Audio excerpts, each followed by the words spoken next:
Hello guys, so welcome back ulit sa ating channel, Stockplay. At mag-proceed na po tayo sa ating second video. And kung na-miss nyo po yung first video about REIT po, yung pwede nyo i-check sa my channel natin. Of course, don't forget to subscribe. Ayan, then pa-press na rin yung notification bell para palagi po kayo manonotify sa mga bagong uploads natin. Ayan, then mag-start na tayo, no? Top trending stocks. Check natin. Ayan, pero wait lang. Yung kodigo natin. Baka mawala. Ayan. Of course, top trending stocks. We have 5. And kasi iba natakila natin kahapon. Kaya, hindi na po natin isasama yon, of course. No?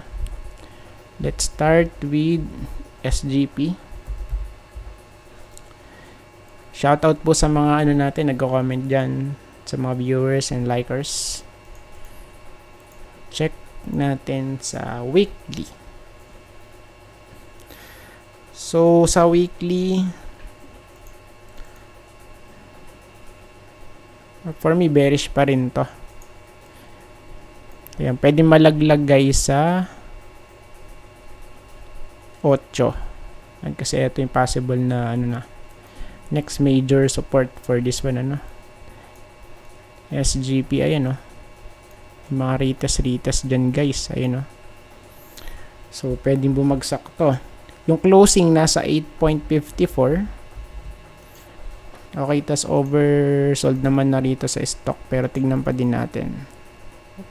Of course, pwede pang mag-extend dito yan sa may support, no, yung sa may sinabi natin.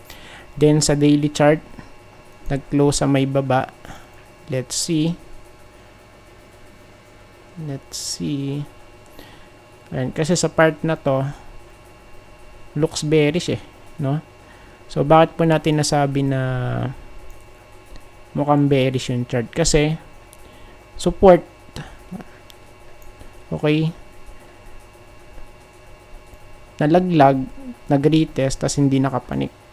So that's why bearish po tayo dyan. And supposed to be, dapat yung mga throwback nag-hold lang sa may support. So ito yung support natin pero hindi nag-hold. So that's why bearish. Of course yung setup na ganito, ano yan, ano? Parang continuation to Of course maghahanap to ng panibagong support. Or even mag-retest muna dito, no? Sa may previous bottom niya. Then sa ano niya, sa kanyang structure, series of lower highs, so that's why downtrend siya. Same here sa baba, series of lower lows. It means bearish, no, for this one. Yan, so kita naman na sa chart may plus yung ano pa niya dito, yung closing niya sa may baba nung 200-day moving average. Ayan, for me bearish to. SGP. DMC,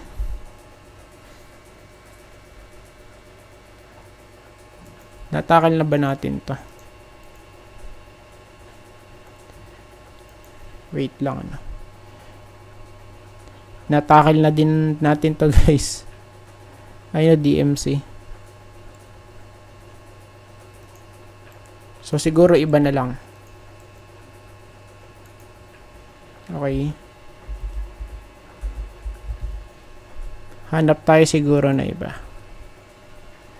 Maybe eto,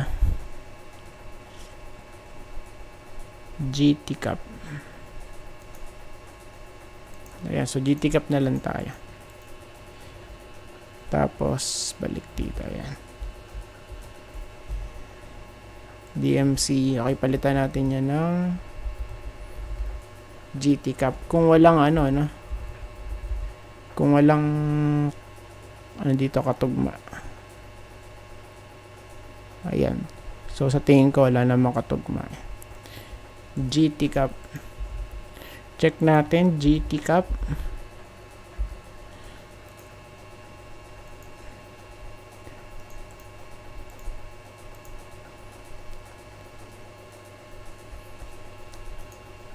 Ayan, So, yung mga trending halos na tackle na natin kahapon eh. And kumbaga ano lang to, pahabol lang ano sa mga nauna. And kaya nag-add na tayo. And kasi medyo konti, 4 lang ano. And tapos pinalitan nga natin isa ng GT Cup. So ngayon for this one, medyo gumaganda yung itsura niya no. Okay, personally pag ano natin, chinek natin yung chart.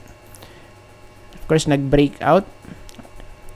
And yung possible next target natin for this one, ito na yung next resistance malapit sa 7, ano to?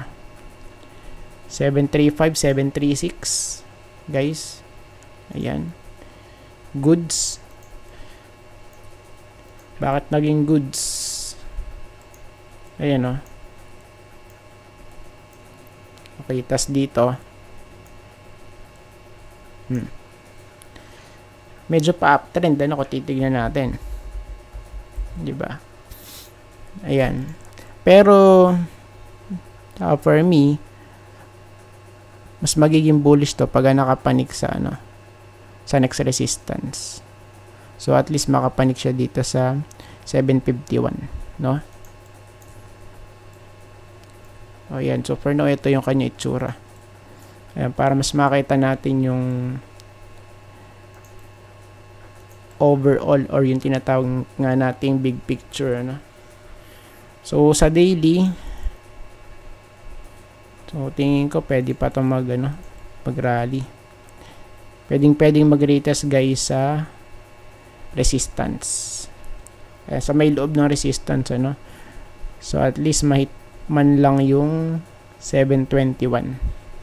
So yun yung ano eh, yung gawing baba, ano? Yung green box.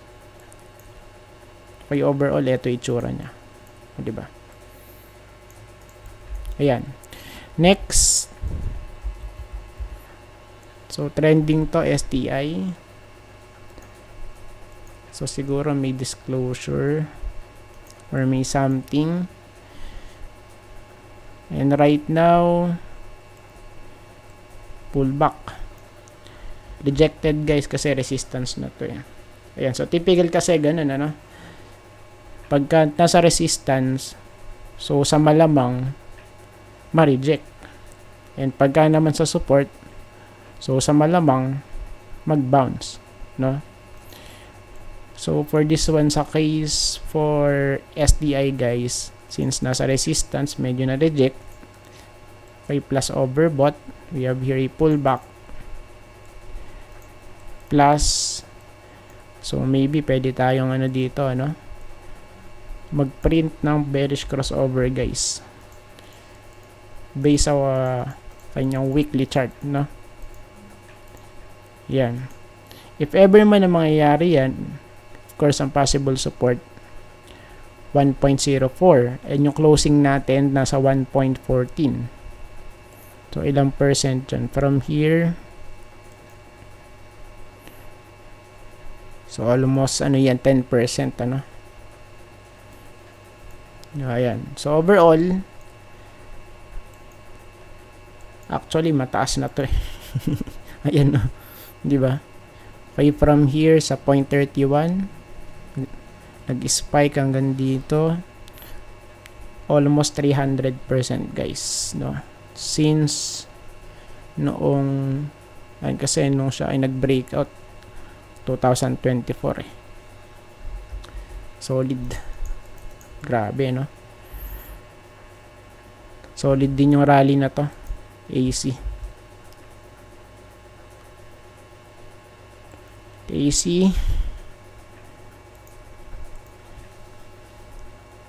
Next natin AC guys. Ayan. So for AC, for me still bearish. Medyo ano to, ano, kumbaga kakaiba. Ayan. Because still ano, no breakout. Okay, parang ano to, parang P-Gold. Kung di ako nagkakamali. Ayan, pero kasi yung P-Gold medyo nag-rally na yun, di ba? Nag-breakout pa nga. AC. Ayan. Pero so far, kung titingnan natin, still medyo nag-hold naman dito kasi.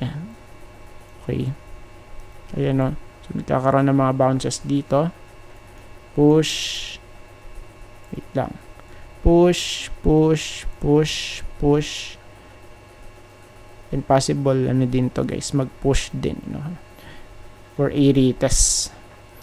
Since wala pang breakout, kaya don't expect too much, no, for AC. Medyo, ano to, kulelat. Ayan.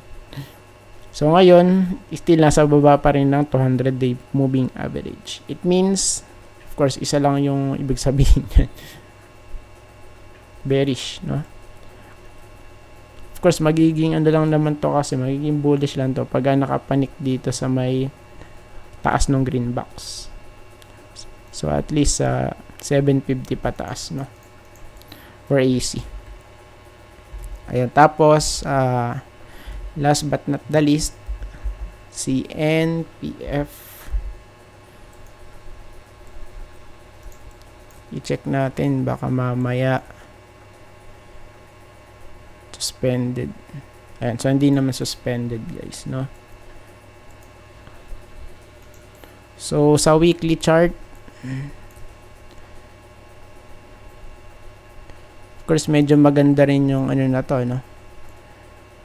Yung chart. Ayan, kasi kung papansinin natin, steady eh, ayun o.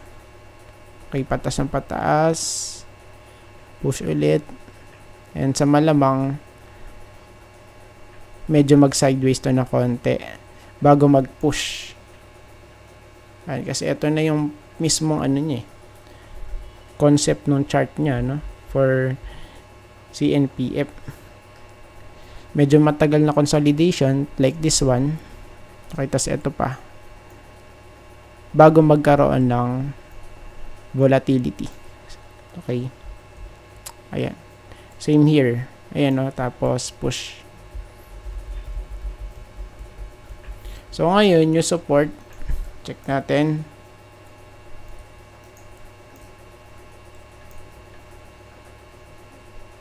Support.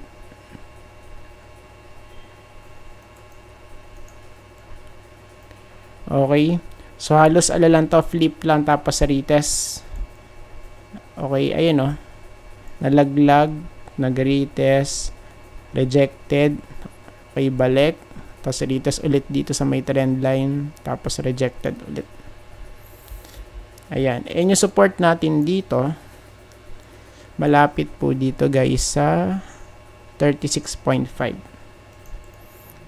Then i-check natin sa daily chart. So sa daily chart, same lang din. 36.5 pa rin yung ating target, ano? Pullback for CNPF. And I think tapos na po tayo guys. At maraming salamat po sa panonood. See you po sa next video. Bye bye and God bless.